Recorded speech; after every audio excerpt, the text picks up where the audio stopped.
الحمد لله وكفى وسلام على عباده الذين اصطفى أما بعد فأعوذ بالله من الشيطان الرجيم بسم الله الرحمن الرحيم ولا تقربوا الفواحش ما ظهر منها وما بطن وقال تعالى وذروا ظاهر الإثم وباطنه وقال رسول الله صلى الله عليه وسلم إياكم ومحقرات الذنوب أو كما قال عليه الصلاة والسلام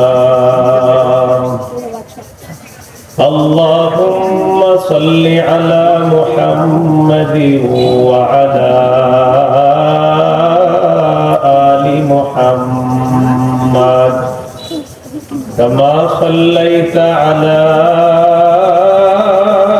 إبراهيم وعلى آل إبراهيم إنك حميد مجيد اللهم بارك على محمد وعلى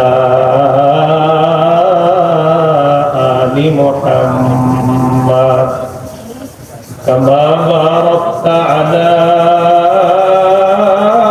إبراهيم وعلى آل إبراهيم إنك حميد مجيد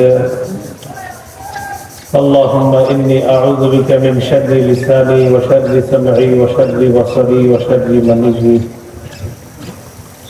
জামিয়া মাহমুদিয়া খাদিজাতুল কুবরা রাদিয়াল্লাহু তাআলা আনহা দক্ষিণ দেওশার মহিলা মাদ্রাসার উদ্যোগে ঐতিহাসিক তাফসীরুল কোরআন মাহফিলে গুরুত্বপূর্ণ আলোচনা পেশ করবেন আল্লামা আশরাফ আলী সাহেব শেখুল হাদিস জামিয়া রশিদিয়া হিরাটি মাদ্রাসা কাপাসিয়া গাজীপুর আল্লামা শামায়াতুল্লাহ কাসিমি দামাত বরকাতুহুম শেখুল হাদিস জামিয়া কারিমিয়া রামপুরা ঢাকা গুরুত্বপূর্ণ আলোচনা করেছেন আল্লামা নজরুল ইসলাম কাসিমি শেখুল হাদিস জামিয়া দারুল উলুম নূরবাগ মাদ্রাসা খিলগাঁও আজকে মাহফিলে আরো আলোচনা করেছেন মুফতি জিয়াউর রহমান মুফতি আফজালুল হক হাতিমি প্রধান উপদেষ্টা Alhaj Mohammad Aliya Ahmed Rasel managing director Artisan Outfitters Limited Tejgaon Dhaka প্রধান মেহমান আলহাজ মোহাম্মদ বাচ্চু শেখ চেয়ারম্যান রামপাল ইউনিয়ন প্রধান অতিথি আলহাজ মোহাম্মদ শাফাউত হোসেন সুমন বিশিষ্ট ব্যবসায়ী দানবীর সুখবাস্কর বিশেষ অতিথি আলহাজ মোহাম্মদ রফিকুল ইসলাম চেয়ারম্যান রাকা ইন্ডাস্ট্রিজ লিমিটেড সভাপতি আলহাজ মোহাম্মদ হারুনুর রশিদ শেখ সাহেব উপস্থিত হযরত উলামায়ে কেরাম মুসলমান ভাইরা তো আল্লাহ রাব্বুল আলামিনের দরবারে শুকরিয়া আদায় করছি আল্লাহ আমাদেরকে এই মাহফিলে উপস্থিত হওয়ার তৌফিক দান করেছেন বলে আলহামদুলিল্লাহ আমি আপনাদের সামনে পবিত্র কোরআনের সূরা আনআমের 151 নম্বর আয়াতে কারিমার অংশ বিশেষ তেলাওয়াত করলাম।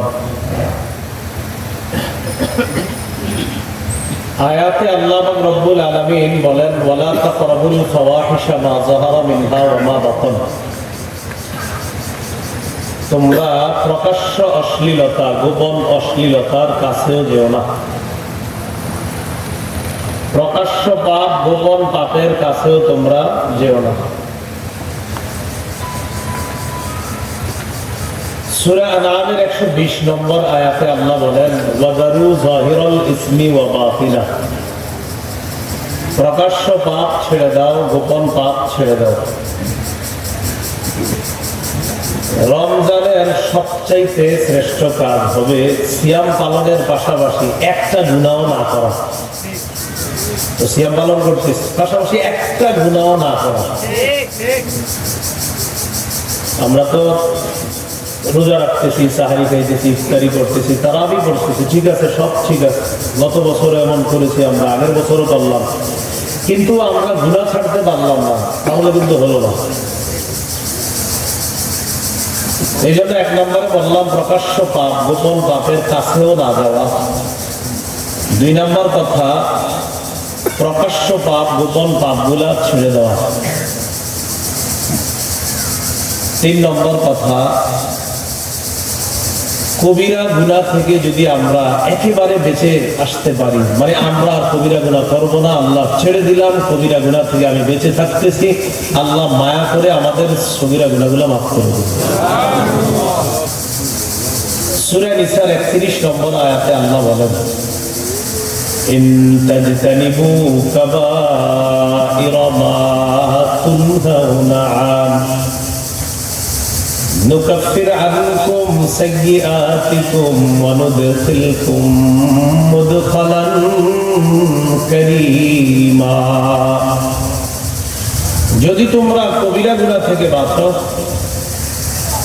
আমি তোমাদের সগীরা গুনাহগুলো মাফ করে দিব, মৃত্যুর পর তোমাদেরকে সম্মানের জায়গা জান্নাতে প্রবেশ করাবো।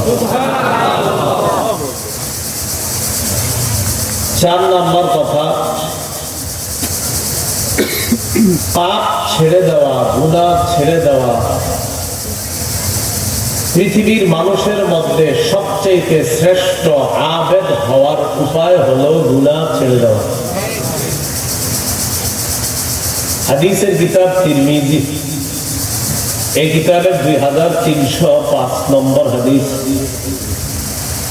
এই হাদিসের বর্ণনাকারী আবু হুরায়রা রাদিয়াল্লাহু তাআলা। عن أبي هريرة رضي الله تعالى عنه قال قال رسول الله صلى الله عليه وسلم من يأخذ عني هؤلاء الكلمات فيعمل بهن أو يعلم من يعمل بهن।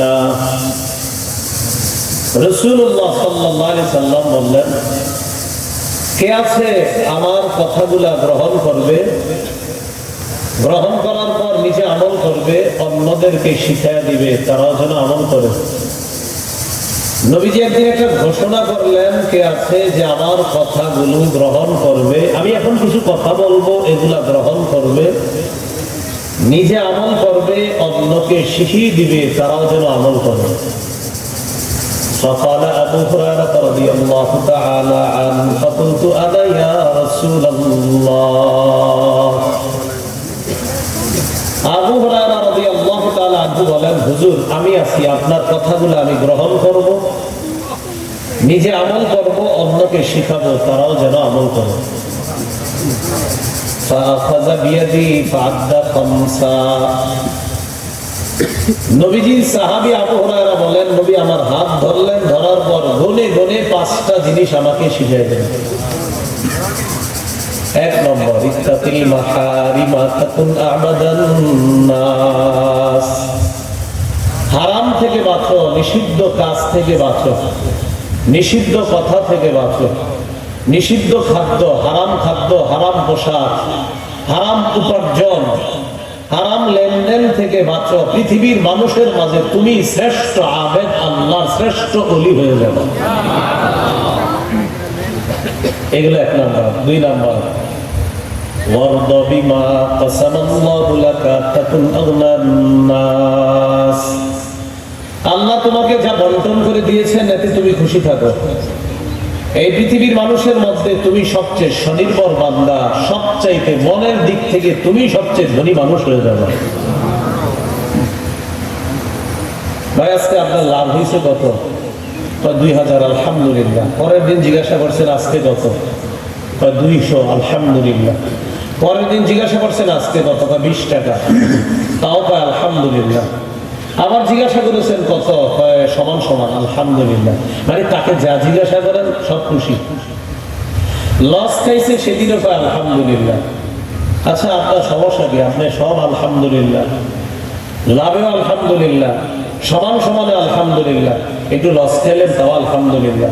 পরের দিন আবার জিজ্ঞাসা করছেন আজকে 20,000 লাভ হয়েছে, আলহামদুলিল্লাহ। তো ওই ব্যক্তি জবাব দেয়, আমার রবের একটা হালাল পদ্ধতি শিখিয়ে দেওয়া, হালাল পদ্ধতির নাম হলো ব্যবসা করা। এই হালাল পদ্ধতিতে আমি ব্যবসা করতেছি। আমি চেষ্টা করার পর রব কখনো খুশি হয়ে 20 টাকা, কখনো 200, কখনো 2000, তো কখনো 20,000, কখনো লস, কখনো লাভ, এরকম হচ্ছে। আমি চেষ্টা কমাই না, আমার রবের ফয়সালা আমি খুশি। নবী বলেন তুমি তো পৃথিবীর সবচেয়ে ধনী মানুষ, তোমার কোনো অভিযোগ নাই। এই গেল 2 নাম্বার। 3 নাম্বার, ওয়াহসিন ইলা জারিকা তাকুন মুমিনা। তুমি প্রতিবেশীর সাথে উত্তম আচরণ করো, খাঁটি ইমানদার হয়ে যাবে। 4 নাম্বার, ওয়াহিব্বা লিন্নাস মা তুহিব্বু লিনাফসিকা তাকুন মুসলিমা। তুমি নিজের জন্য যা পছন্দ করো অন্য মানুষের জন্য সেটা পছন্দ করবা, তুমি খাঁটি মুসলমান হয়ে যাবে। 5 নাম্বার, ওয়ালা তুকসিরিদ যিহকা ফাইন্না কাসরাতাদ যিহকি তুমিতুল কলবা। তুমি অধিক হাসবা না, বেশি হাসবা না। বেশি হাসি অন্তর মরা বানায় দেয়, অন্তরকে মৃত বানায় দেয়। এই কথাটা আমরা একটু চর্চা করি, চলেন। বলেন, বেশি হাসি কলবকে, অন্তরকে মৃত বানিয়ে দেয়। এই 5টি উপদেশ নবীজি দিলেন। তাহলে 1 নাম্বার, হারাম থেকে বাঁচো, শ্রেষ্ঠ আবেদ হবা। 2 নাম্বার, আল্লাহর ফয়সালায় খুশি থাকো, সবচেয়ে স্বনির্ভর বান্দা হবা। 3 নাম্বার, প্রতিবেশীর সাথে উত্তম আচরণ করো, খাঁটি মুমিন হবা। 4 নাম্বার, নিজের জন্য যা পছন্দ করো অন্যের জন্য সেটা পছন্দ করবা, খাঁটি মুসলমান হয়ে যাবা। 5 নাম্বার, বেশি হাসবা না, বেশি হাসি অন্তর মৃত বানিয়ে দেয়। আল্লাহ আমাদের সকলকে এই হাদিসের বিশেষ শিক্ষা, যেটা আমাদের এই রমজানকে কেন্দ্র করে, আমরা যেন হারাম কথা, হারাম কাজ, হারাম কর্ম থেকে বাঁচতে পারি, আল্লাহ তৌফিক দান করেন। মানুষের উপর জুলুম করার আশায় পণ্য মজুত করে রাইখা, খাদ্য গুদামজাত করে রাইখা, এটার টাকা বাড়ানো, এটার দাম বাড়ানো, এটা কি ভালো কাজ না পাপের কাজ? পাপের কাজ। রমজান কেন্দ্র করে 3টা জিনিসের চাহিদা অনেক বেশি: খেজুর, তরমুজ, শশা। ঠিকই, আরো আছে। এই 3টা হলো আপনার খুব মানুষ খাই। চিনি আছে, তারপর আমি চিনি তো আর সাহারির সময় খায় না। তো সাহারিতে হাদিসে আসছে খেজুর, আবু দাউদের বর্ণনা যে নি'মা সাহুরুল মুমিনি আত-তাম, সাহারিতে খেজুর খাওয়া কতই না নিয়ামতে পরিপূর্ণ খাদ্য। এই হাদিস মনে ব্যবসায়ীরা ভালো করে বসছে না, কারো কাছ থেকে যান আপনার যে সাহারিতে খেজুর, এটা খাদ্য নিয়ামতের পরিপূর্ণ খাদ্য, এটা এরা ভালো করে বসছে। সহিহ বুখারীর বর্ণনা 5442 নম্বর হাদিসে আছে, রাসূলুল্লাহ সাল্লাল্লাহু আলাইহি সাল্লাম কানা ইফতিরু ক্বাবলা ইউসাল্লিয়া আলা রুতবা। রাসূল সাল্লাল্লাহু আলাইহি সাল্লাম মাগরিবের আগে তাজা খেজুর দিয়ে ইফতার করতেন। সুবহানাল্লাহ। ফাইন লাম তাকুন লাহু রুতবা, যদি তাজা খেজুর না থাকতো ফাতুমাইরা, তাহলে শুকনা খেজুর।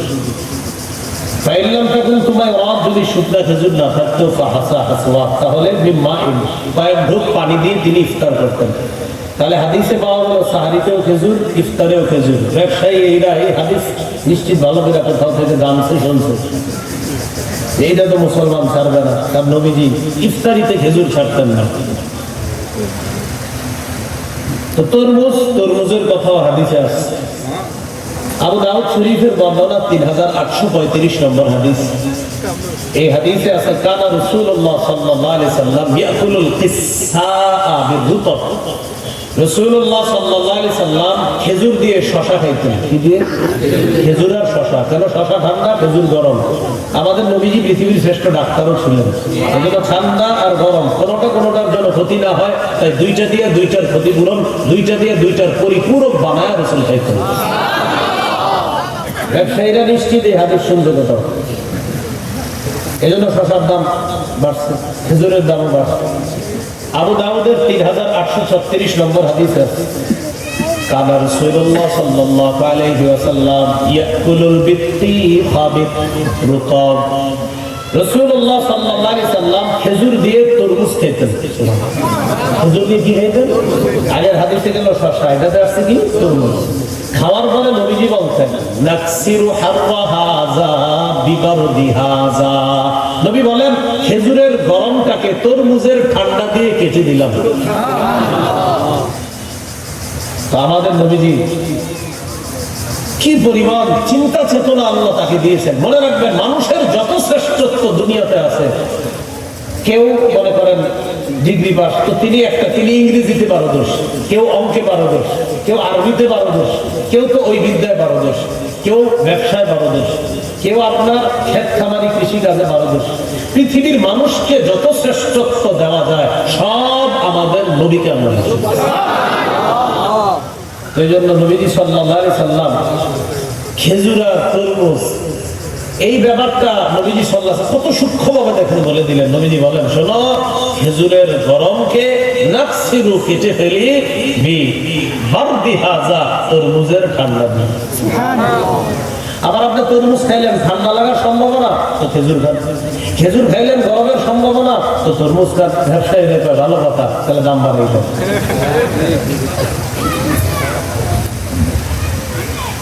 এই জন্য মনে রাখবেন, হারাম থেকে বাঁচা। মনে আছে ওই হাদিসটা, হারাম থেকে বাঁচা। পণ্য দ্রব্য এগুলার দাম কেন বাড়ে? খুব মন দিয়ে শুনলেন। 8টা কারণ বলি আপনাদের সামনে। কয়টা? 8টা। 1 নম্বর কারণ, এটাকে আরবিতে বলা হয় ইহতিকার। ইহতিকারের বাংলা হলো মজুদদারি করা, গুদামজাত করে রাখা। আপনাদের পাশেই তো বিক্রমপুর, এটাই বিক্রমপুর। তাহলে তো গুদামজাত বা আলু টালু কিভাবে রাখা লাগে এটা তো ভালো করে জানা। এটা যায় আছে কোল্ড স্টোর করে বিভিন্ন সময়ের জন্য। এটা আলু তো আর এত নিয়ন্ত্রণের বাহিরে যায় না, কিন্তু দেখবেন কখনো যদি আলু শর্ট করে, তখন আপনাদের বিক্রমপুরের মানুষও তখন চিন্তা যাবে না, ও তাহলে ঠিক আছে, আমরা একটু কঠিন হতে হবে। দেখবেন যদি চাহিদা হিসাবে করে, তাহলে আপনারা যারা আলু ব্যবসায়ী, আপনারা বলবেন চাহিদার ফায়দা উঠানো দরকার। আমি বলছি না এরকম করেন, এরকম ফায়দা উঠে না, মানুষের দুর্বলতা। তো যারা 1 নম্বর মজুদদারি করে রাখা, গুদামজাত করে রাখা, এটাকে বলা হয় ইহতিকার। ইহতিকারের সংজ্ঞা হলো ইমসাকুত তাআম, খাদ্য আটকায় রাখা, ওয়া ইনতিজারুল গালা, মূল্য বৃদ্ধির অপেক্ষা করা।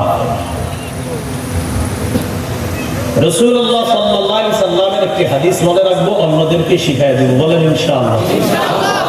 মুসলিম শরীফের বর্ণনা 1605 নম্বর হাদিস। قال رسول الله صلى الله عليه وسلم لا يحتكر الا خاطئ। রাসূলুল্লাহ সাল্লাল্লাহু আলাইহি সাল্লাম বলেন, পাপী ছাড়া কেউ খাদ্য গুদামজাত করে রাখে না। বলেন, কে ছাড়া?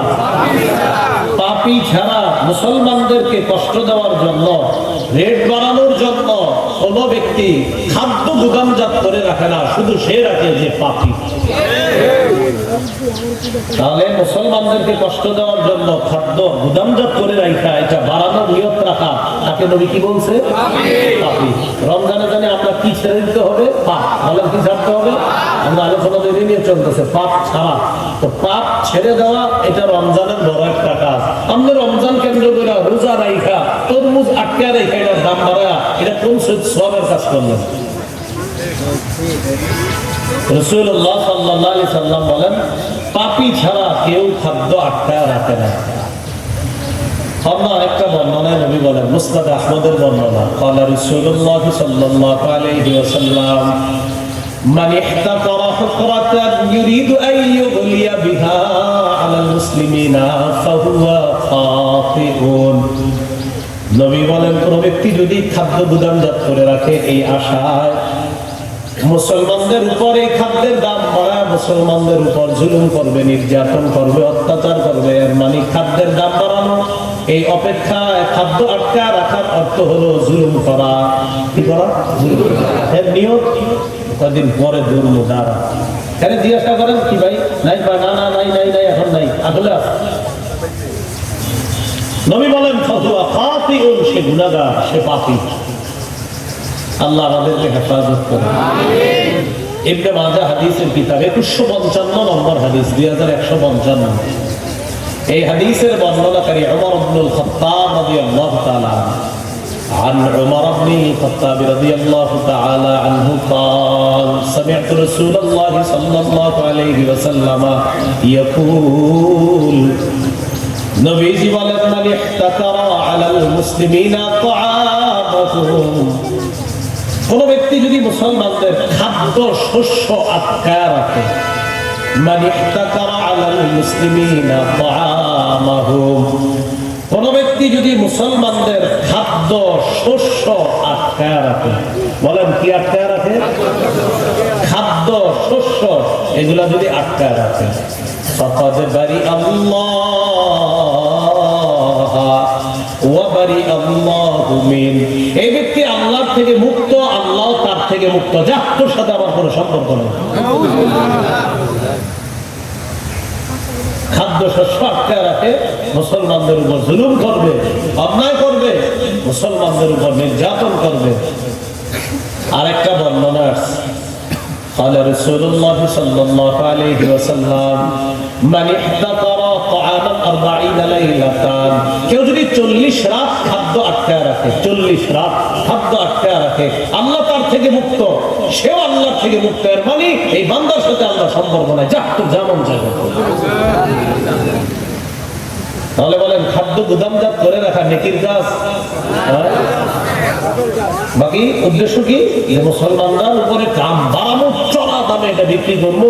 আর এই বিক্রির নিয়ত হলো সহনীয় পর্যায়ের দাম না, বরং অসহনীয় পর্যায়। মধ্যবিত্ত অথবা রিক্সা চালক যারা এই জাতীয় মানুষগুলো একটা তরমুজ কেনার সাহসও আর করে না, তো এই নিয়তে এগুলার দাম বাড়ায়। কেন? যে তাদের উপর জুলুম করবে। এগুলো এক নম্বর কারণ, গুদামজাত করা। 2 নম্বর বাজার সিন্ডিকেট। বলেন কি সিন্ডিকেট? 2 নম্বর মূল্য বৃদ্ধির কারণ বাজার সিন্ডিকেট, পাপ, ভয়ঙ্কর পাপ। পুরা বাজার নিয়ন্ত্রণ করে কয়েকজন। বাজারে সবাই যে খারাপ এখন না, ওই কয়েকজন নিয়ন্ত্রণ করে, এদের কথায় উঠা বসা করতে হয় সবাই। একটা সিন্ডিকেট গ্রুপ আছে, এই কারণে দাম বাড়ে, এটাও পাপ। বাজার সিন্ডিকেটের সাথে যারা জড়িত আছেন, আল্লাহর রাস্তায় ফিরে আসেন, রমজান মাস। 3 নম্বর প্রাকৃতিক দুর্যোগের অপেক্ষা করে। বলেন কিসের অপেক্ষা? চিন্তা করেন, মানুষের চিন্তা চেতনা কতটা ভয়ঙ্কর। অপেক্ষা থাকে কখন বাংলাদেশে একটা ঘূর্ণিঝড় হবে, ঘূর্ণিঝড়ে কিছু মানুষের ঘর ভাঙবে, বাড়িঘর ভাঙবে, তখন টিনের দাম বাড়াবো, পেরেকের দাম বাড়াবো। কারণ কিছুদিন পরে এদের ঘরের দরকার হবে, ঘর বানাইতে টিন লাগবে, পেরেক লাগবে, বাস এগুলোর দাম বাড়াবো। আপাতত আটকে আমরা ঘূর্ণিঝড়টা যাইতে দেব। প্রাকৃতিক দুর্যোগে ফায়দা উঠায়। চিন্তা করেন, প্রাকৃতিক দুর্যোগে একটা মানুষের চিন্তা করা উচিত, হারে তার পাশে কিভাবে দাঁড়ানো যায়। এই চিন্তা না করে এই চিন্তা করে না, আটকায় রাখি। কিছুদিন পরে এলাকার মানুষের এগুলা লাগবে, যেগুলো আমরা তো জানি সাধারণত বন্যায় আমাদের কি কি ক্ষতিগুলো হয় আমরা জানি। তো এই প্রাকৃতিক দুর্যোগটাকে কিছু মুসলমান এটা সুযোগের সন্ধান হিসাবে খুব ভালোভাবে লুপে নেয়। যা প্রাকৃতিক দুর্যোগ, তো চিন্তা করে এই দুর্যোগে মানুষের কি কি ক্ষতি হবে, এগুলোর দাম বাড়ানো কিছু। সূরা আল ইসলাম 21 নম্বর আয়াতে আল্লাহ বলে, আমি তোমারে গজব দিলাম তোমরা যেন পাপ থেকে ফিরে আসো। উল্টা গজবে কইরাও তোমরা নতুন করে পাপের প্ল্যান করতেছো। আল্লাহ কি বলে দেখেন, وَلَنُذِيقَنَّهُم مِّنَ الْعَذَابِ الْأَدْنَى دُونَ الْعَذَابِ الْأَكْبَرِ لَعَلَّهُمْ يَرْجِعُونَ। আমি বড় আযাবের পূর্বে মানুষকে ছোট আযাব আস্বাদন করাই, যেন তারা পাপ থেকে ফিরে আসে। মানুষ পাপ থেকে ফিরে আসলো কোথায়? এদেরকে বড় আযাবের পূর্বে দুনিয়ার কিছু ছোট আযাব। তো ঘূর্ণিঝড় কিন্তু আখিরাতের আযাবের তুলনায় কিছুই না, দুনিয়ার আযাব। তো এই দুনিয়ার আযাবগুলো তাদেরকে কেন ভোগ করাই? যেন তারা পাপ থেকে ফিরে আসে। উল্টা ওই আযাবের মধ্যে মধ্যে বৈশাখ তারা প্ল্যান করে এই আযাব দূর হওয়ার পরে কোন কোন বড় বড় পাপটা করবে। এই হলো প্রাকৃতিক দুর্যোগের ফায়দা নিতে দাম বাড়া। 4 নাম্বার কালোবাজারি। বলেন কি? কালোবাজারির এক কথায় কালোবাজারির আরেক নাম জুলুম। বলেন কি? কালোবাজারি বা অসততা, এটার আরেক নাম জুলুম। যে মুসলমান ভাইয়েরা রমজান কেন্দ্র কইরা রোজা রাইখা নিজের নামটা পাপীর খাতায় লিখেন না। কালোবাজারি এটা জুলুম, এটা অন্যায়। আল্লাহ রাব্বুল আলামিন সূরা নিসা 29 নম্বর আয়াতে বলেন, পাঁচ পারা হাফিজ কোরআন মাজিদ অনুযায়ী 2 নম্বর পৃষ্ঠার একদম শুরুতে আছে, ইয়া আইয়ুহাল্লাযীনা আমানু লা তাকুলু আমওয়ালাকুম বাইনাকুম বিল বাতিল।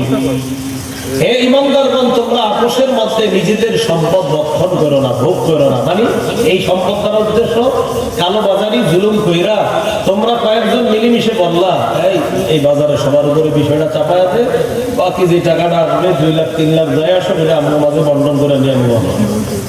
লা তাকুলু আমওয়ালাকুম বাইনাকুম বিল বাতিল। আছেন এরকম? লা তাকুলু আমওয়ালাকুম বাইনাকুম বিল বাতিল। অন্যায়ভাবে এই সম্পদগুলো ভক্ষণ করো না। ইল্লা আন তাকুনা তিজারাতান আন তারাদিন মিনকুম। ব্যবসায়ী পদ্ধতিতে যদি তোমরা নিজেদের মধ্যে লেনদেন করো সেটা ঠিক আছে, কিন্তু তোমরা যেটা করলা এটা অন্যায়। এই অন্যায় করা যাবে না। আল্লাহ আমাদেরকে হেফাজত করুন। তাহলে কালোবাজারি এর মাধ্যমেও পণ্যের দাম বাড়ায়, দ্রব্যের দাম বাড়ায়। দামটা বাড়ায় কিভাবে?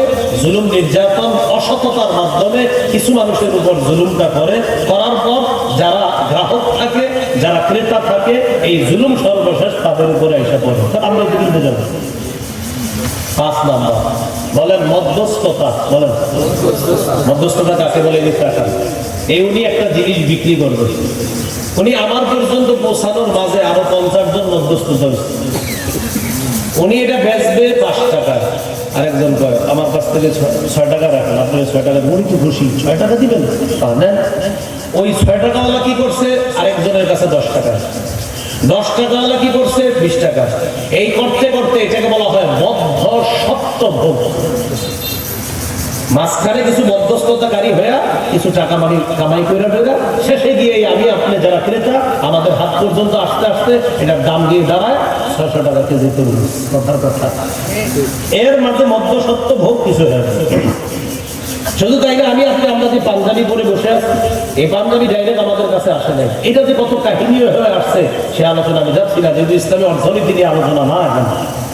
কিন্তু এই পাঞ্জাবি আমরা যে পরে বসে আছি, খতিব সাহেব জুমা পড়াচ্ছে, আমরা ইমামতি করতেছি, এই পাঞ্জাবি কত কাহিনী হয়ে আমাদের শরীরে আসছে। আপনি অবাক হবেন, আর চোখের পানি ফেলতে হবে আপনার, যে আশ্চর্য, কি বলেন আপনি এইভাবে? হ্যাঁ, এইভাবে আসছে। একটা লোকমা খাবার আবার আপনার পেটে যাওয়ার আগে যে কি কাহিনী হয়ে এটা আসে আপনি নিজেও চিন্তা করবেন না, কল্পনা করবেন। আল্লাহ আমাদেরকে বুঝার তৌফিক দান করুন। তো 5 নাম্বার মধ্যস্বত্ব ভোগ, যেটা সহিহ বুখারীর 2166 নম্বর হাদিসে আছে। নবীর সাহাবায়ে কেরাম বলেন, কুন্না নাতালাক্কার রুকবান। নবীর জামানায় যারা ব্যবসা করত, বিদেশ থেকে যারা মালামাল নিয়ে আসতো, তাদের সাথে আমরা রাস্তায় গিয়ে সাক্ষাৎ করতাম। সাক্ষাৎ করার পর তাদের থেকে আমরা পণ্য ক্রয় করে ওই পণ্য নিয়ে এলাকায় বিক্রি করার নিয়ত করতাম। فنهانا النبي صلى الله عليه وسلم النبيعه حتى يبلغ به سوق الطعام। নবী আমাদেরকে নিষেধ করলেন, এটা কিনবা না তোমরা। খাদ্যের যে বাজার, ওই বাজারে যাওয়ার আগ পর্যন্ত রাস্তাঘাটে তোমরা খাদ্য মধ্যস্থতা হয়ে কিনবা না, বাজারে যাইবা এরপর কিনবা। তাহলে একটু চিন্তা করেন তো, ডাইরেক্ট যদি বাজারে আইসা পড়তো আসলেই এত দাম কিন্তু হইতো না। আমি ব্যবসায়ীদেরকে যে সব দোষ একা দিবেন তাও না, মাঝখানে কিন্তু অনেক কাহিনী আছে। এদের জুলুমের পিছনেও কিন্তু আরো কাহিনী হয়। এরপরে না, এরা যে জালেম হয়, এরা তো আপনার ইঁদুর মানে ছোট জালেম, এর আগে আরো বড় বড় মাথা মাথা জালেম। এই জালেম হইতে হইতে হইতে হইতে এরা তো ছোট্ট জুলুম। এগুলো 5 নাম্বার। 6 নাম্বার বলেন চাঁদাবাজি। কি এই কথা আবার ব্যবসায়ীদের পক্ষেই যাবে। চাঁদাবাজি আর আপনার যেই মাধ্যমে বহন করে পণ্যটা আনা হয় এই বাহনের মূল্য ভাড়া বাড়ায় দেওয়া। আগে এটা আনতে পারতো তিনি 500 টাকায়, এখন এটা আনতে লাগে 1500 টাকা। তো 1000 টাকা উনি পাবে কই? আমার আপনার কাছ থেকে নিবে।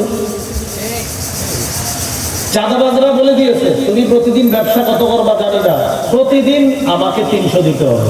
এখন কেমনে দিবা সেটা তুমি জানো। তো তার মাথায় টেনশন কত থাকবে? অগ্রিম 300। এখন এই 300 সে দিবি কি কার কাছ থেকে? আমার আপনার কাছ থেকে নিবে। চাঁদাবাজের কথা মাথায় রেখে তার ভাড়ার কথা মাথায় রাখবে, তার অতিরিক্ত 50-60 হাজার যে খরচ আছে ওইটার ওই খরচটা সে মাথায় রাখবে। রাখার পর এরপর আমার আপনার নেতার টেনশন কি যে ওই 50,000 আমার আপনার কাছ থেকে যেগুলো তার নিতে হবে, তখন সেই কাজগুলো করতে হবে।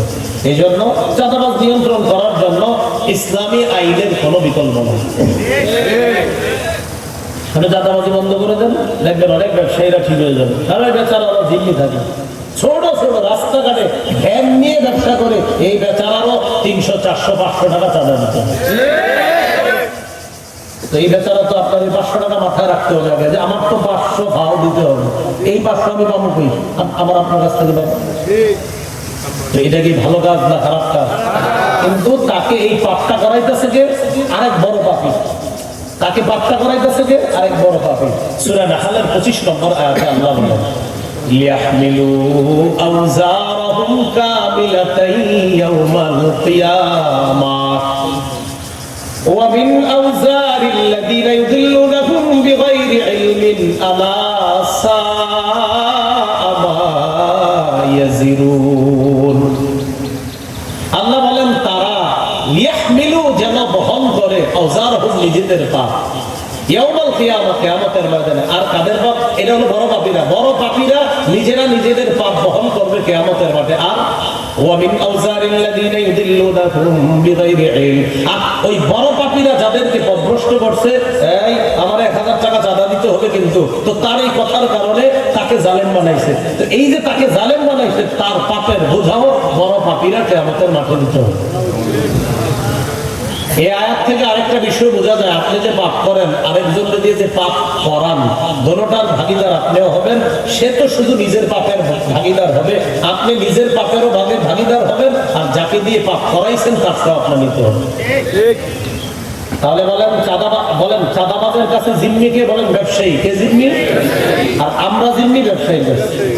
কারণ ব্যবসায়ী আরেক জায়গায় জিম্মি, আমরাও তার কাছে জিম্মি। তো তরমুজের দাম তো পারবি। এ হলো 6 নম্বর।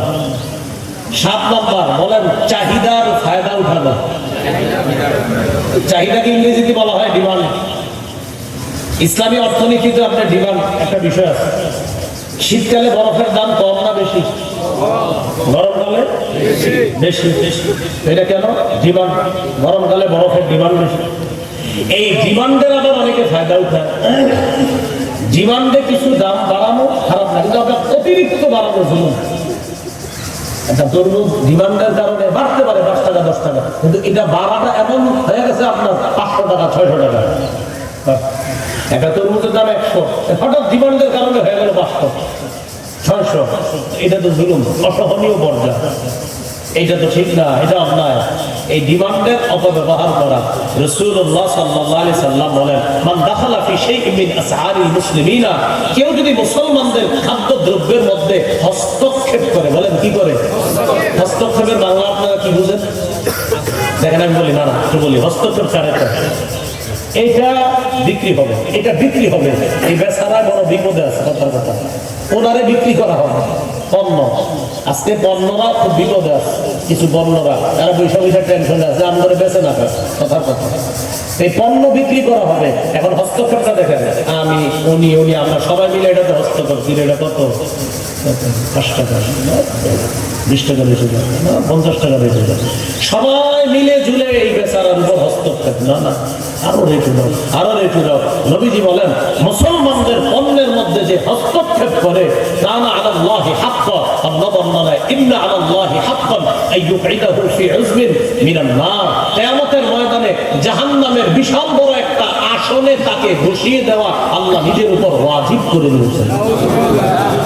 আল্লাহ নিজের উপর ওয়াজিব করে নিয়েছেন কিয়ামতের দিন জাহান্নামের বিশাল এক আসনের মধ্যে তাকে বসাবে। যে মুসলমানদের কোনো চাহিদা, একটা পণ্য মুসলমানদের, যেমন মুসলমানদের এখন খেজুর, তরমুজ, শশা, আরো অনেকগুলো চাহিদার জিনিস আছে রমজান মাসে, এইগুলোতে যারা পরিকল্পিতভাবে হস্তক্ষেপ করছে, নবী বলেন জাহান্নামের বিশাল বড় একটা এলাকায় তাকে বসায় দেওয়া হবে। এগুলো 7 নম্বর কারণ, যে ডিমান্ডের অপব্যবহার করা, ডিমান্ডের ফায়দা উঠানো।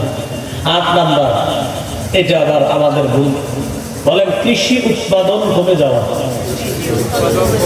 তো একটা হলো কৃষি উৎপাদন সঠিকভাবে ব্যবহার না হওয়া, কৃষি খামার এগুলো আমরা না করা। রাসূলুল্লাহ সাল্লাল্লাহু আলাইহি ওয়াসাল্লাম মুসলিম শরীফের এক বর্ণনা বলছে, এই নিজের ক্ষেতে নিজে কৃষি আবাদ করো, পারো না তো আরেকজনের আবাদ করতে দাও। তো এই গেল আমাদের মূল আলোচনার 4 নম্বর কথা, মনে আছে না? প্রথম কথা ছিল গুনাহের কাছে না যাওয়া, দ্বিতীয় কথা ছিল গুনাহ ছেড়ে দেওয়া, তৃতীয় কথা ছিল কবিরা গুনাহ থেকে বাঁচলে আল্লাহ সগীরা গুনাহ মাফ করে, চতুর্থ কথা ছিল গুনাহ ছেড়ে দিলে পৃথিবীর শ্রেষ্ঠ ওলি হওয়া যায়। এখান থেকে আমরা ব্যবসায়ী ক্রেতাদের সম্পর্কিত কিছু গুনাহ সম্পর্কে আলোচনা জেনেছিলাম। 5 নম্বর, মানে আমাদের মূল আলোচনার শিরোনাম নাম্বার 5। কেউ যদি তার মনকে আনন্দ দিতে চায়, অনেক বেশি নফল ইবাদতকারীর চাইতেও যদি নিজের মনকে কেউ বেশি আনন্দ দিতে চায়, তার জন্য নবীজি একটা পরামর্শ দিচ্ছে। এক ব্যক্তি সারা বছর আপনার 8 রাকাত তাহাজ্জুদ নামাজ পড়ে, আবার জোহরের নামাজের পরে অতিরিক্ত অনেক নফল পড়ে, মাগরিবের পরে অনেক নফল নামাজ পড়ে। এই ব্যক্তি এত বেশি নফল ইবাদত দেখা আরেকজনের মন চায় আমিও যদি তার মতো এত বেশি নফল ইবাদত করতে পারতাম, মন চায় কিন্তু পারে না। চেষ্টা করলে উনি 2 রাকাত বা 4 রাকাত করতে পারে, কিন্তু বেশি পারে না। মানে নিয়ত করে আজকে আমি 8 রাকাত তাহাজ্জুদ করব, রাতে উঠার পর দেখে আর সময় আছে 2-4 রাকাত করার মতো, তো 2-4 রাকাতের বেশি পারে না। নবীজি আম্মাজান আয়েশা সিদ্দিকা রাদিয়াল্লাহু তাআলা আনহাকে বলেন, আয়েশা, আমার যেই উম্মত তার মনকে আনন্দ দিতে চায় কিন্তু ইবাদত চাইলেও বেশি করতে পারে না, তার একটা বুদ্ধি শিখাই দিবা আমার পক্ষ থেকে। এই বুদ্ধিটা মাইনা চলতে পারলে সে অনেক বেশি ইবাদতকারীর চাইতে আগে বেড়ে যাবে, আর তার মনকেও সে আনন্দ দিতে পারবে। এই বুদ্ধিটা আমরা জানা দরকার আছে।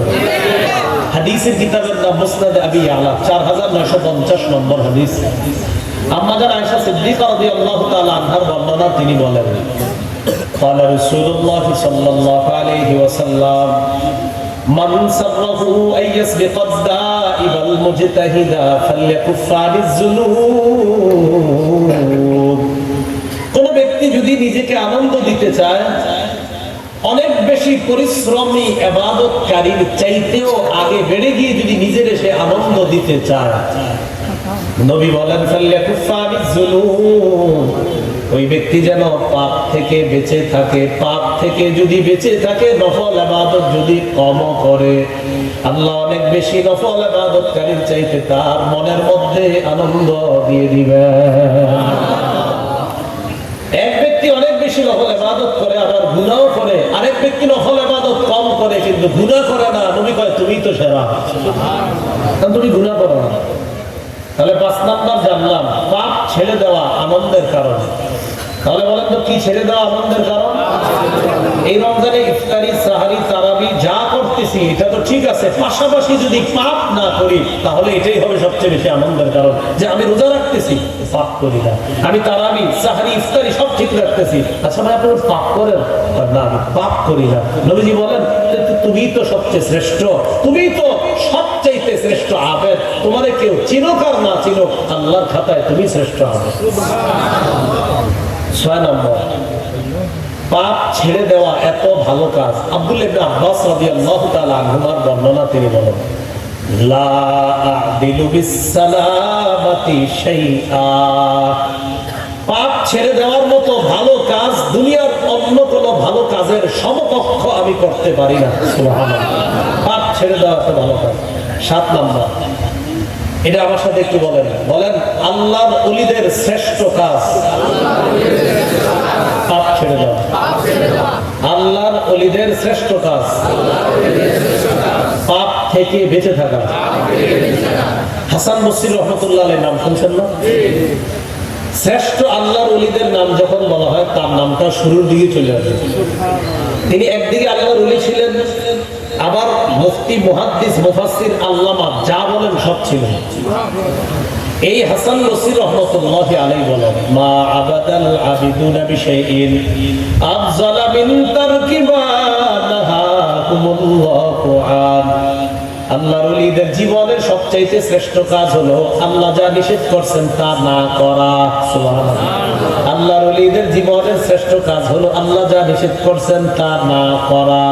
আল্লাহর ওলিদের জীবনের শ্রেষ্ঠ কাজ হলো আল্লাহ যা নিষেধ করেছেন তা না করা। দেখছেন কি বলতেছে? আল্লাহ যা নিষেধ করেছেন এটা না করাই ওলিদের জীবনের শ্রেষ্ঠ ইবাদত। তাহলে 7 নাম্বার, ওলিদের জীবনের শ্রেষ্ঠ ইবাদত পাপ থেকে বেঁচে থাকা। 8 নাম্বার, আমাদের পূর্বসূরি সালফে সালিহিনগণের সবার বক্তব্য। আমি বক্তব্যটা বলি, অনুবাদটা উভয় পক্ষ মিলে করব আমরা। লা ইউসিলু আহাদুন ইলা ওয়ালায়াতিল্লাহি ইল্লা বিতারকিল হাওয়া। বলেন কোন ব্যক্তি পাপ ছেড়ে দেওয়া ছাড়া আল্লাহর ওলি হতে পারবে না। এগুলো 8 নাম্বার কথা। 9 নাম্বার একটা গুরুত্বপূর্ণ কথা, আমরা তো পাপ করব না, বলেন ইনশাআল্লাহ।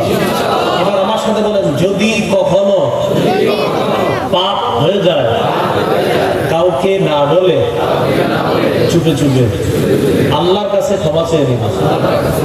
কি শিখলাম? 9 নাম্বার, পাপ প্রকাশ না করা। বলেন পাপ প্রকাশ। আমাদের বদভ্যাস, রাতে গুনাহ করে সকালে বন্ধুরে বইলা বেড়ায় কোচিং সেন্টারে, কালকে রাতে এই নাটক দেখছো, তুমি কি দেখছো? ফেসবুকে স্ট্যাটাস দেয়, আমার এই গানটা পছন্দ, ডিয়ার ফ্রেন্ডস তোমাদের কোনটা পছন্দ? তার মানে সে নিজের পাপের কথা কোটি কোটি মানুষকে জানাইছে। ফেসবুক ইউজার কি 1-2 জন না, লাখ না কোটি নাকি মিলিয়ন, আল্লাহ জানে। তো কোটি কোটি মানুষকে তার পাপের কথা জানাইলো, আর বন্ধুদেরকে বললো তোমাদের পছন্দগুলো লেখেন। বন্ধুরাও লেখছে আমার এটা পছন্দ। এর মানে সেও অন্য বন্ধুদের পাপের কথাগুলো বের করে জাতিদেরকে জানাই দিতেছে। এই জন্য ফেসবুক টাইমলাইনটা চেক করে দেখবেন, যদি পাপের স্ট্যাটাস কেউ দিয়ে থাকেন, আল্লাহর রাস্তায় আস্তে বুঝে ফেলেন। আপনার কোনো পরিচিত জন কেউ যদি দিয়ে থাকে, তাকে বুঝায়া শোনা, এটা বুঝায়া নেন, না হয় কিন্তু এই পাপের গুনাহ সাক্ষী হয়ে যাচ্ছে কোটি কোটি মানুষ। সহিহ বুখারীর বর্ণনা 6069 নম্বর হাদিস। قال رسول الله صلى الله عليه وسلم كل أمتي معافى إلا المجاهرين وإن من المجانة أن يعمل الرجل بالليل عملا। নবী বলেন, আমার আশা আমার উম্মতের যত মানুষ আছে যারা পাপ করে, পাপ করার পর গোপনে আল্লাহর কাছে ক্ষমা চায়। আমার আশা আমার উম্মতের যারা গোপনে আল্লাহর কাছে ক্ষমা চায়, আমার আশা সকলকে আল্লাহ মাফ করে দিবেন। তবে ইল্লাল মুজাহিরিনা, যারা পাপ প্রকাশ করে দেয় তাদেরকে আল্লাহ মাফ করবে না। ইল্লাল মুজাহিরিন, যারা প্রকাশ করে দেয় এদেরকে না। নবী বলেন, ইন্না মিনাল মাজানাতি আইয়ামালার রাজুলু বিল্লাইলি আমালা। এটা কত বড় পাপ! কোন বান্দা রাতের বেলা গুনাহ করে করার পর ওয়াকাদ সাতারাহুল্লাহ, তার গুনাহটা আল্লাহ ঢেকে রাখে। সকাল যখন হওয়ার পর ওই বান্দা বন্ধুদেরকে ডাক দিয়ে বলে, ইয়া ফুলান আমি তোর বাড়ি হাতা কাজা ওয়া কাজা। বন্ধু, কাল রাতে আমি এই গুনাহ করেছি। দোস্ত, আমি কালকে এই গুনাহ করেছি। নবীজি বলেন, আহা সাব্বাতা ইয়াসতুরু রাব্বুহু, রব তার গুনাহটা ঢেকে রাখছিল বোকার মতো। ইয়াকশিফু সিত্রাল্লাহি আন, সে নিজেই তার গুনাহের উপর থেকে আল্লাহর ফালানো পর্দাটা সরাইয়া দিল। গুনাহের পর্দা সরাইয়া দিল। অথচ এক হাদিসে আসছে, কারো কারো পাপের হিসাব আল্লাহ পর্দার আড়ালে নিয়ে। সুবহানাল্লাহ। আমি এই হাদিস যখন করি, ওলামা হযরত আছে এখানে, তখন সাথে সাথে আল্লাহর কাছে একটা দোয়া করি, এখনো করতেছি। সেটা হলো, আল্লাহ আপনি কারো কারো হিসাব পর্দার আড়ালে নেবেন, আমারটাও পর্দার আড়ালে নিবেন।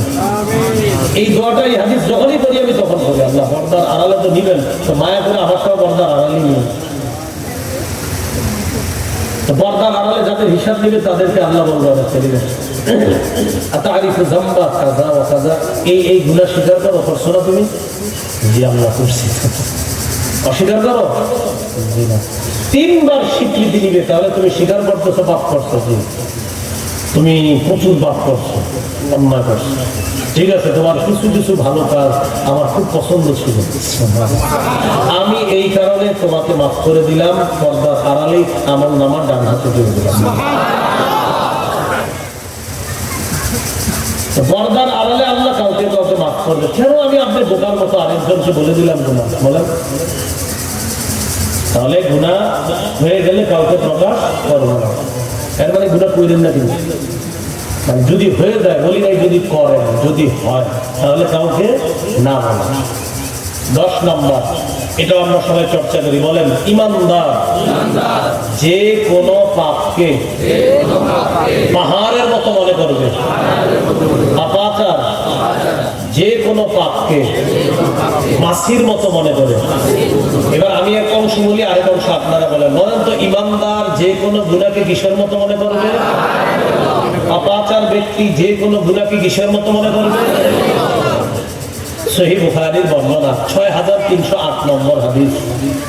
عن عبد الله بن مسعود رضي الله تعالى عنه قال إن المؤمن يرى ذنوبه كأنه قاعد تحت جبل يخاف أن يقع عليه। ইমানদার যে কোনো পাপকে মনে করবে পাহাড়, এই পাহাড়ের নিচে বসা। আজকে থেকে আমি আপনি সবাই একটা নিয়ত করে ফেলি, যে কোনো পাপ যখন আমাদের সামনে আসবে, করার আগে চিন্তা করব আমার মাথার উপর বিশাল বড় একটা পাহাড়। কারণ যে কোনো পাপকে ইমানদার মনে করবে কিসের মতো? তাহলে পাহাড়, এই পাহাড় আমার উপর পড়লে আমি বাঁচবো না, মারা যাব। আজকে থেকে আমি আপনি আমরা সবাই মনে করবো একটা পাপ আমার ধ্বংস করে দেওয়ার জন্যই যথেষ্ট। তাহলে ইমানদার যে কোনো পাপকে মনে করবে পাহাড়, এই পাহাড়ের নিচে সে বসা, পাহাড় তার উপর পড়তে পারে। ওয়া ইন্নাল ফাজিরা ইয়ারা যুনুবাহু কাযুবাবিন মাররা আলা আনফিহি। পাপাচার বান্দা গুনাহকে মনে করে মাছির মতো, যে মাছি তার নাকের ডগার সামনে দিয়ে যায় আর আসে। নাথিং, কোনো ব্যাপার না, নাথিং, কোনো ব্যাপার না। কিছু মানুষ রমজানেও দেখবেন এত গুনাহ করে, এর গুনাহ দেখলেই বুঝাই যাইতেছে যে এইদের গুনাহই মনে করে। কি ভাই এত গুনাহ করেন? গাজু জিজ্ঞাসা করে এগুলা নাথিং, কিছু মনে করে না, মাসি। তাহলে বলেন তো, ইমানদার যে কোনো গুনাহকে কিসের মতো মনে করবে? পাপাচার ব্যক্তি মাছির মতো মনে করবে। এই গুনাহের ব্যাপারে 10টা কথা বললাম। আমি আবার বলছি, বলার পর গুরুত্বপূর্ণ আরেকটা কথায় সামান্য কথা বলবো। আগে 10টা আবার শোনেন, একবারে বলি।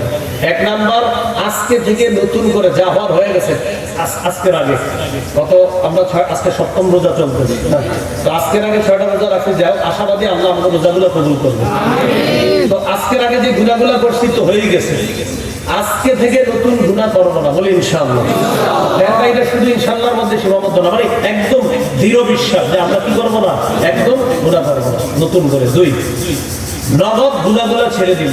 নগদ গুনাহ ছেড়ে দিব। যেমন আপনারা অনেকে নিয়োগ করছেন, হুজুরের বয়ানটা শেষ হোক, এরপরে নাটকের বাকি অংশটা দেখুন, কথার কথা না, এই নগদ গুনাহ ছেড়ে দেওয়া, গুনাহ ছেড়ে দেওয়া নয়। 3 নাম্বার, পাপ, বড় পাপ গুলা যদি বাঁচতে পারি, ছোট পাপ গুলা আল্লাহ মাফ করে দেবে। এগুলো 3 নাম্বার। 4 নাম্বার, গুনাহ ছেড়ে দেওয়া শ্রেষ্ঠ আবেদ হওয়ার উপায়।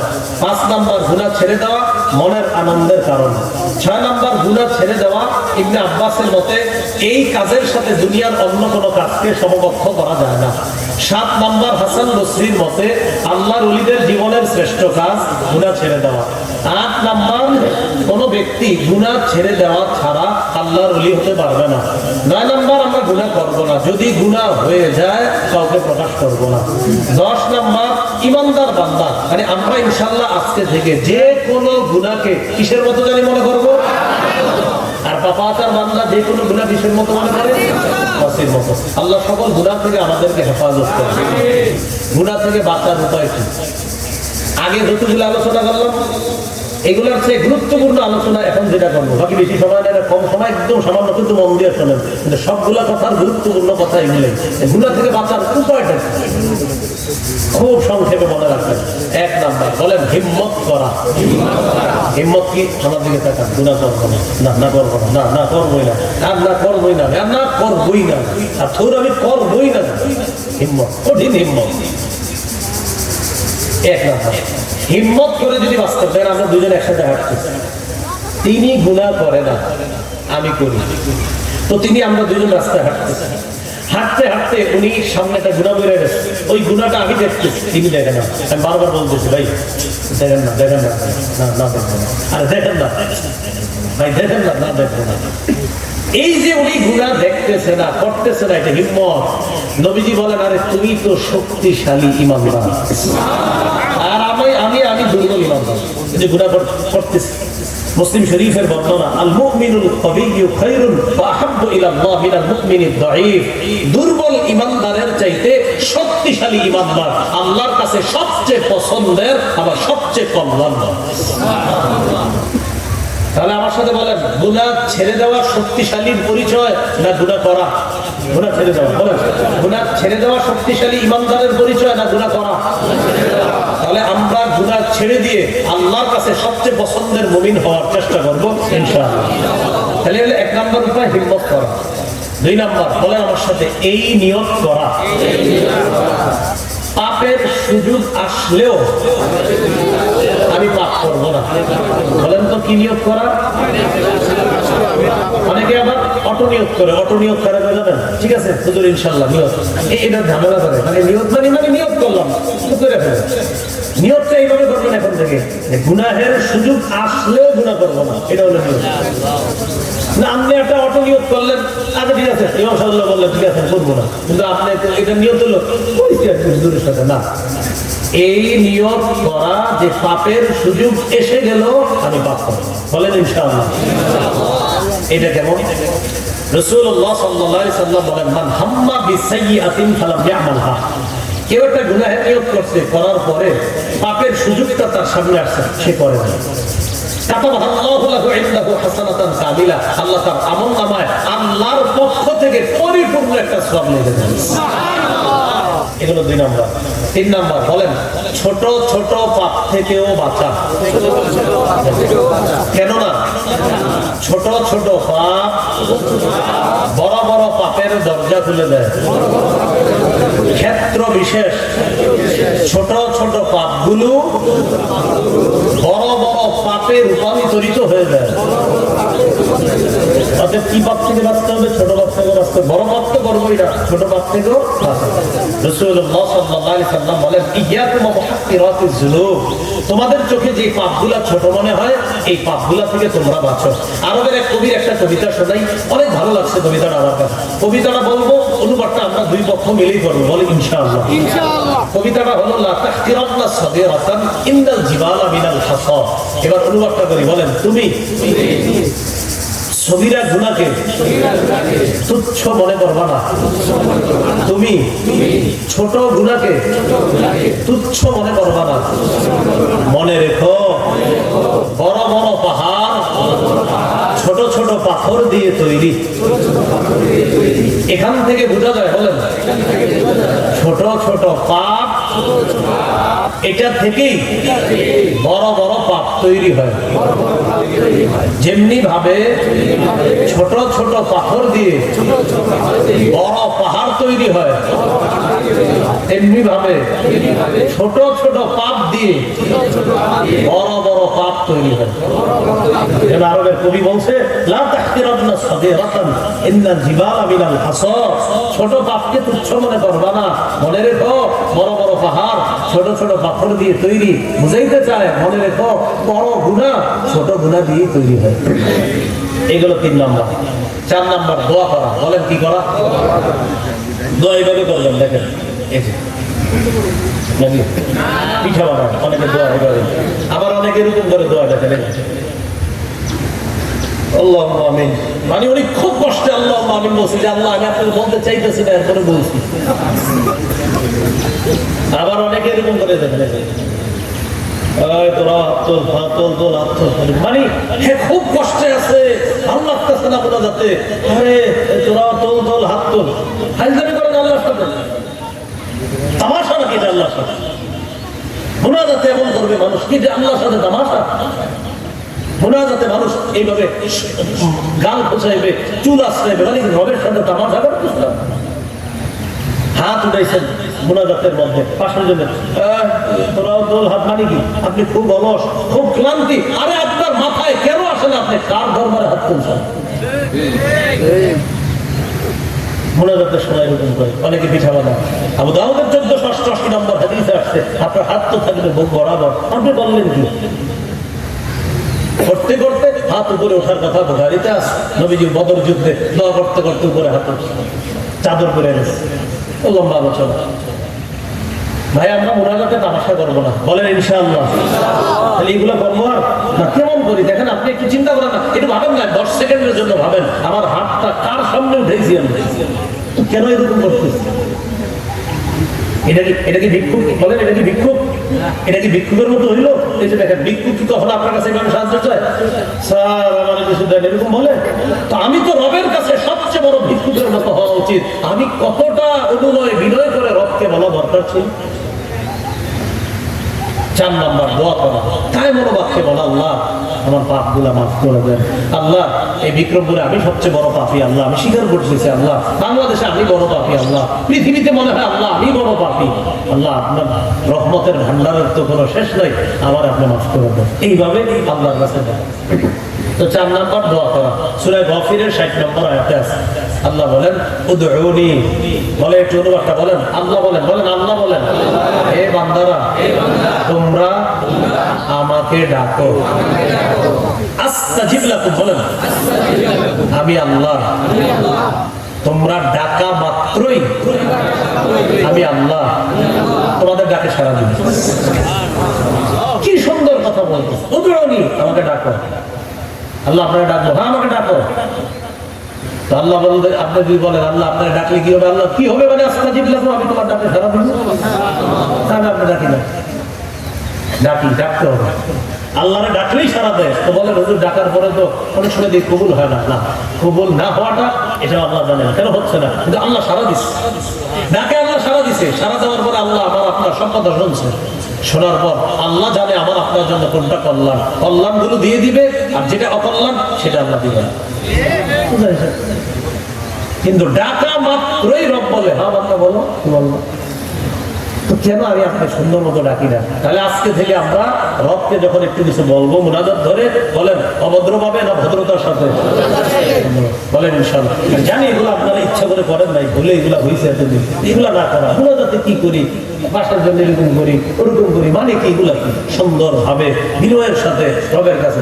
সাহারির সময় যখন উঠলেন একটা ঘরের কোনায় তাহাজ্জুদ করলেন, রুমের আপনার বিবি রান্না করতেছে, ছেলে মেয়েগুলো এখনো ঘুমাইতেছে, তো আপনি 5-10 মিনিট পরে তাদেরকে উঠাইবেন, কিন্তু আল্লাহর কাছে কান্নাকাটি করেন, হাত তুলে মুনাজাতে কান্না করেন, আল্লাহ আমার বাপের কথা আমার বিবিও জানে না, আমার সন্তান জানে না, বাবু তুমি জানো।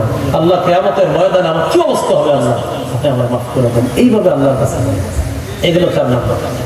5 নাম্বার বলেন নির্জনে রবের কাছে কান্না করা। নির্জনে একটু কান্না করবেন, নির্জনে একটু চোখের পানি ভাবাবেন আল্লাহ। তিরমিজির 2311 নম্বর হাদিসে আছে, নবী বলেন লা ইয়ালিজিল্লাহু রাজুলুন বাকা মিন খাশিয়াতিল্লাহ হাত্তা ইয়াউদাল লাবানু ফিদ-দার।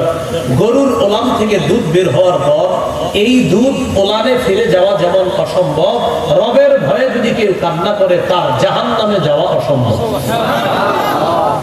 আর কিভাবে বললে বুঝবে? হ্যাঁ, এই রবের ভয়ে নির্জনে একটু কান্নাকাটি করে। এখন এই এলাকার নাম কি? দেওসা।